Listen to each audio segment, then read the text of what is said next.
everybody. Welcome back to the show. During the time I was writing my book, Getting Back to You, and I was laying the groundwork for what would be next for me, I became very intentional about who I wanted to connect with, who I wanted to learn from, expanding my network. And I was ready for that. I was really ready to just grow some of the relationships I already had in place. And I was also ready to get into some different rooms and to really connect with people that I thought could be really inspiring and that would have the ability to open some new connections for me. And that in return, I would be able to support as well. And so I reached out to someone that I truly admire and I invited her to lunch.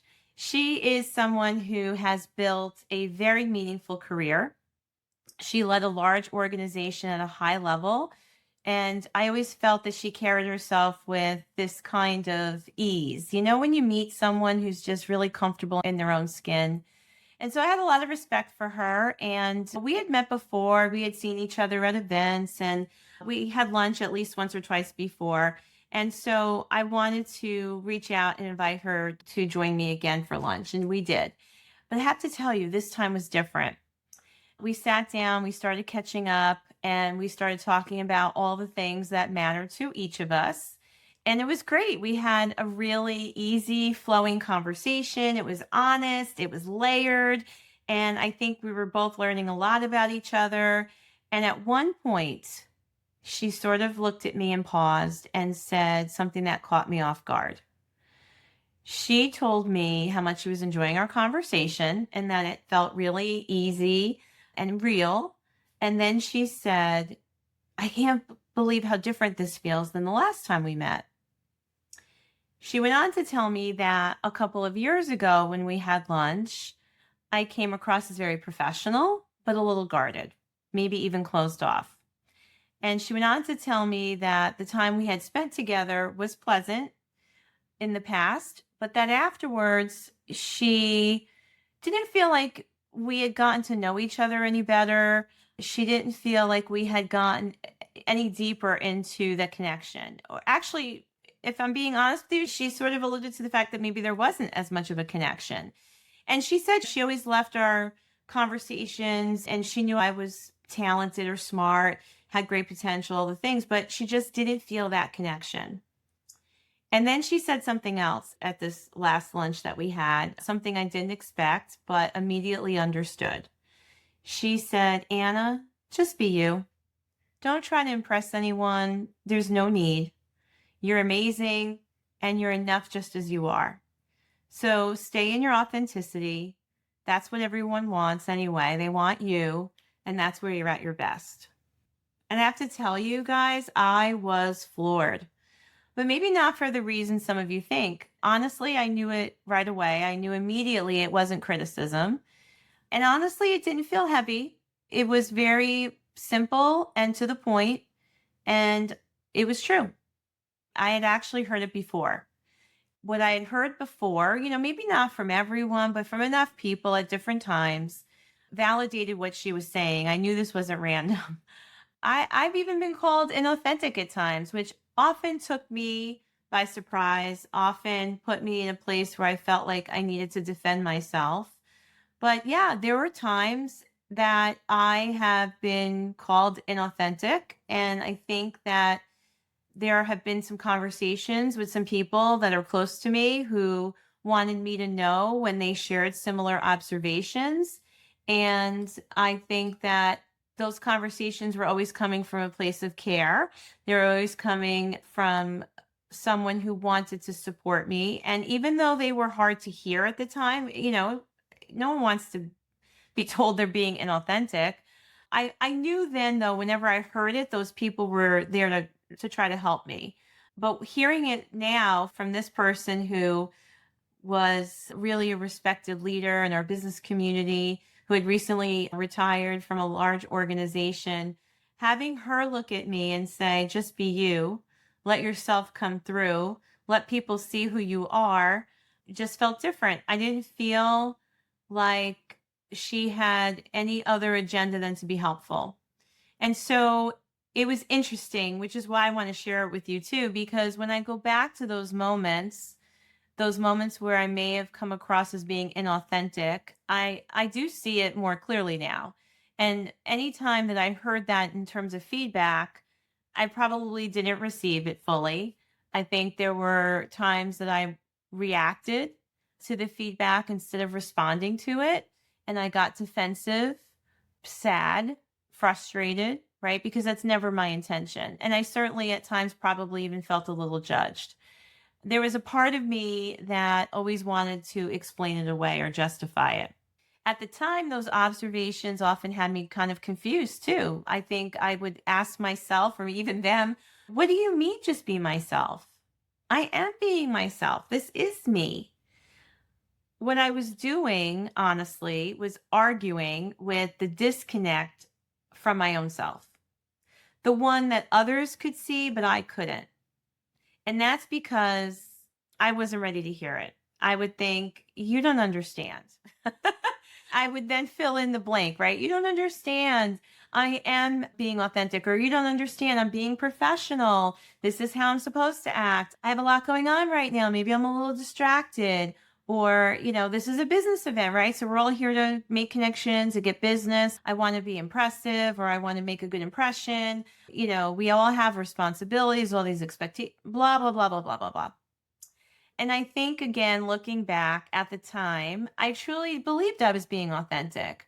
But now I see it differently. And I see the identity drifting that was happening, which is why going back to this present moment at lunch mattered so much. Because sitting across from her, someone, again, as I said, I genuinely respect, and someone I know respects me, there was no agenda in what she said, no judgment, no hidden meaning. She wasn't trying to change me or correct me either. She was simply reflecting something back to me in a way I was finally ready to receive. And she was able to recognize the difference in me, because what she saw recently was a more confident, assured, and relaxed me. She acknowledged my growth when she said, I'm enjoying this time with you so much. I feel as though you're really ready to show the world who you are. And I think that's what made it land. Not just the words or the validation, but my willingness to hear them and receive them. And there's something really powerful in that. So there's also something really powerful about women who take the time to be honest with each other in a way that is steady, supportive, and real. And in that honesty, there was clarity. There was mutual respect. And most of all, I felt her encouragement.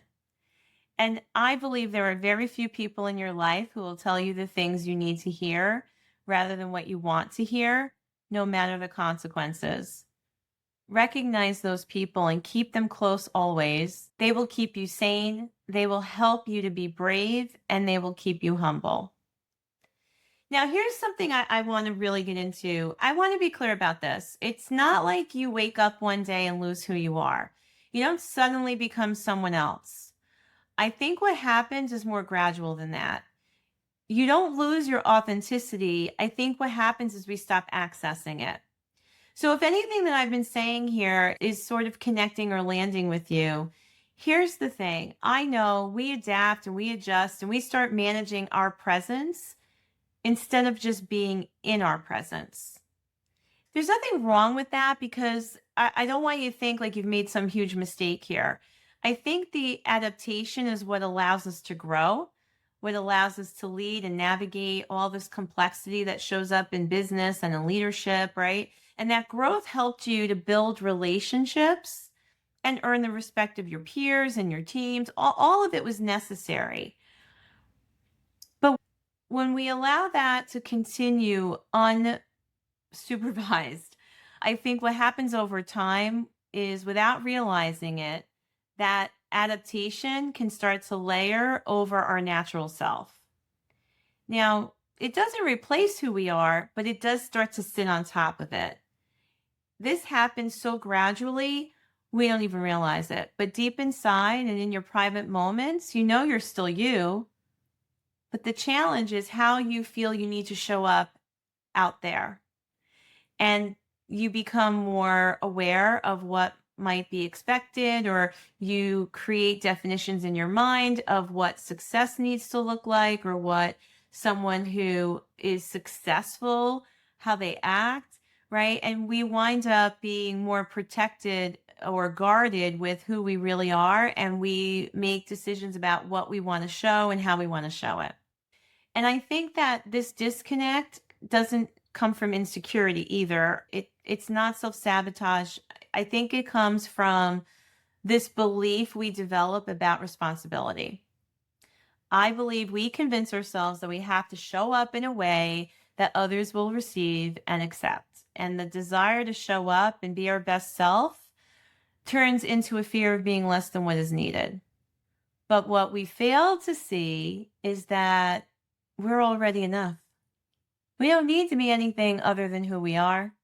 All of our success, our past achievements have shaped us, but we don't have to change who we are. I think nothing about me at my core was really different that day at lunch. I didn't prepare ahead of time and I didn't show up with a new strategy. I was just there. That's what was different. I was present. I was open and I was unfiltered, and I wasn't trying to get anything right. I wasn't trying to manage the conversation. I wasn't trying to accomplish a specific goal or achieve some connection for a bigger purpose. I just wanted to connect, to be able to understand more about this wonderful person I was in front of. And I really subconsciously wanted her to see me. And I think that's exactly what happened. And because I was open and allowed the conversation to flow and unfold, I think that's what we both felt. And we all have a concept of self. I think it's basically how we see ourselves. And this concept is not something we consciously choose.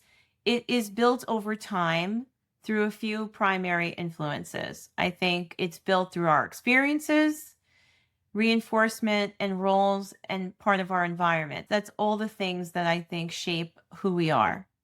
And during our early experience, we learn a lot about ourselves. From a young age, we begin forming beliefs about who we are. And those beliefs lead us to think in terms of our capability, our value, and what is expected of us. Then those beliefs are anchored by the responses we receive from people around us, like the praise, the recognition, even awards. All of that creates more of our belief system around who we are, and more importantly, who we think we have to be. And so as more time goes on, certain beliefs become reinforced through more praise, recognition, and advancement. So we lean in and we start to identify with that.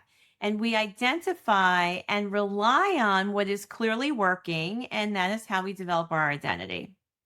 So I think we all agree that as we grow, our environments shape us. First, it might have been our parents and our family, then it was school, our career, leadership roles, relationships, right? Each one gave us perspective, and each one required something of us too. And because we are capable, we work to meet those expectations. Now, the truth in all of this is knowing that we are not playing a role, we absorb things into our identity.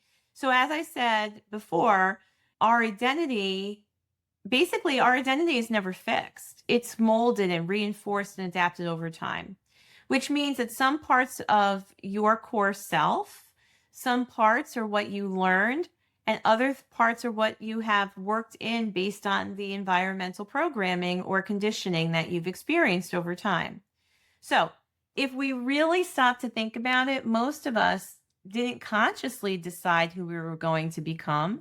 That identity was not developed in one moment or a single decision. It's been shaped over the course of your entire life.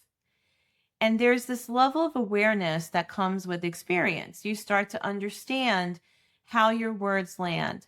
You start to see how your presence impacts a room.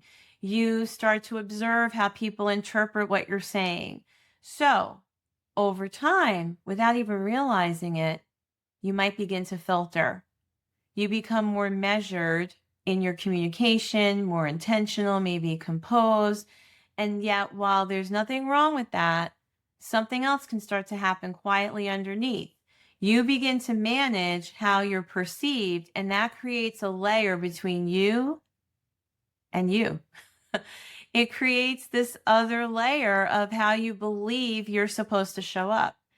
And when you are focused on getting it right, when you're focused on really working so hard to make sure that you are approved or accepted or that there's opportunity, I think that's what makes people think we're being inauthentic. And that's what sometimes holds us back. See, when you build a career and achieve a level of success, you're also building a reputation.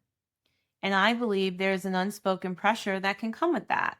You become hyper aware of responsibility again. We take on the understanding that we're not just showing up as ourselves anymore. We're showing up as someone people respect and someone who is expected to be on. And for some of us, that subtle perception does create a little pressure. And so it can have a shifting into a different energy. And that energy inspires an inner voice that might sound like, okay, as I'm parking the car and walking into that big event, let's make a good impression. Make sure I sound intelligent. I want to make sure that people are responding to what I'm saying. I'm here to represent my company, my product, or my service. So I would love to get some leads. I would love to make some appointments from this. How do I make sure they see my value? So this is all that inner dialogue going on in your mind. And so when you become so focused on that inner dialogue and what you need to do next, you aren't really being fully present. That leads to creating a layer we hide behind. And the result sometimes, we might appear inauthentic in the process. And it's not intentional. I think it's a byproduct of worrying too much about how to be instead of just being. I think that was my problem for many years. Imagine what could be possible when we stop editing and managing ourselves. I believe we vibrate at the highest level when we are in our most self-actualized state, when we are comfortable to be our most magnificent and imperfect selves. When we do, we emit a silent signal. I think we put out this little beacon of light that others are attracted to and want to connect with. So, my friends, the challenge in all of this is the risk we face in not making the true human connections because our inner light is dimmer. I think authenticity is a state of being. It's not a mindset. I want to make that clear. This is not about mindset or behavior. I think authenticity is a state of being. This awareness was the final piece of the puzzle for me. It was the shift I needed in order to understand the truth about authenticity. And how ironic, because I've taught it, I've spoken about it, but that day at lunch, I realized really that I came full circle and that I really was at a point of understanding the truth about authenticity and that I could really let go of the impulse to perform and impress and focus more on just showing up and just showing the world who I am. And that is true freedom. We are called to rise and move further into the fuller expression of ourselves. And I believe in doing so, we will give others permission to do the same. And there's no greater energy to emit or joy to experience than that which comes from standing in our truth. Now, here's the other truth I know too. Nothing changes if nothing changes. We can't change what we're not willing to face. So, as we become more aware of how powerful we are, we stand more firmly in our authenticity. We become willing to appreciate who we are and love ourselves for it. What I know for sure is that the version of me that people connect with most deeply is not the most polished version of myself or the most strategic. I don't think anyone expects me to have it all figured out all the time. I know what others connect with is who I am at my core. And when I am fully present, I am clear, I am grounded, and that real me comes through. And that is the point of real connection, confidence, and courage. I really believe that we are here for a divine purpose. And I believe we are created in a way to uniquely serve and live out that purpose. Our innate greatness is what qualifies us, and owning that is what enables us to access our inner power. Who I am is beautiful, powerful, and I am enough. I have learned that if you want to live your best life, it starts with that. It starts with self acceptance. Loving yourself for who you are will always keep you in your true voice and in your most authentic self. And that is what the world needs, the real you, not the revised version. I have heard from many of you out there that sometimes you don't even know who you are under all the layers life has left. And I get it. I understand it. I used to feel the same way. What I know to be true today is that we never lose our sense of self. I think sometimes we do find ourselves temporarily disconnected from it, but the return to you is always available, and it might be even simpler than you could imagine. I think at the core of all of this is self love. I think that self love is the act of just loving yourself for who you are. It's a high appreciation for all that you've done, all that you've learned, all that you've accomplished, all the things that you've even failed at. And I think that love and appreciation has to include your flaws too. And I think the more we accept our imperfections, the more we honor ourselves. And that's when self love can become even easier. So through self love, we can learn the art of self compassion or forgiving ourselves for past mistakes. Because making mistakes is human, it's inevitable, and honestly, it's an opportunity. Each time we make a mistake or each time we fail at something, it just contains information and there's a lesson in it for us. And honestly, that's how we grow, by embracing our mistakes, gathering the lessons from them, and moving on with compassion for ourselves. As self compassion grows, so does the awareness of how we speak to ourselves. And this whole conversation around authenticity would be remiss if I didn't get there, if I didn't get into this, how we talk to ourselves all day long. And if we could have more awareness about those conversations, because here's the trouble, when those conversations that we have with ourselves are left unchecked, we realize most of that language is negative. And a lot of times we find ourselves saying things that are unkind or unforgiving as we reflect something that we did or didn't do. And we unconsciously think in these negative terms and limitations. And it's just really crazy when you stop to think about it. You would never talk to your best friend that way. Yet we berate ourselves and we put so much pressure on ourselves for performance that, we're not checking in. And so my message to you today would be to check in with yourself and to do it maybe with this simple question. Like what I just said to you, would you speak to your friend this way?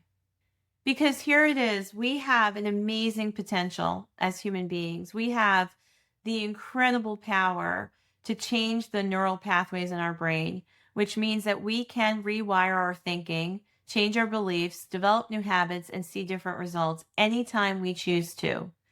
So truly, that means truly anything is possible. And it starts with knowing who you really are. And when you move from knowing to accepting, I think you stop trying to be enough. That's when you become a magnet. That's when you understand that you are enough.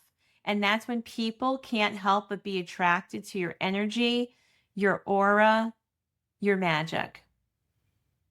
I know who I am, and I let the world see my uniqueness. I am fully connected to my purpose, which is to help other intelligent, capable individuals unlock the barriers holding them back.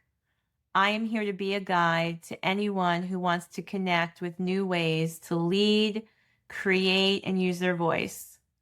I help others grow into the next level because I did too.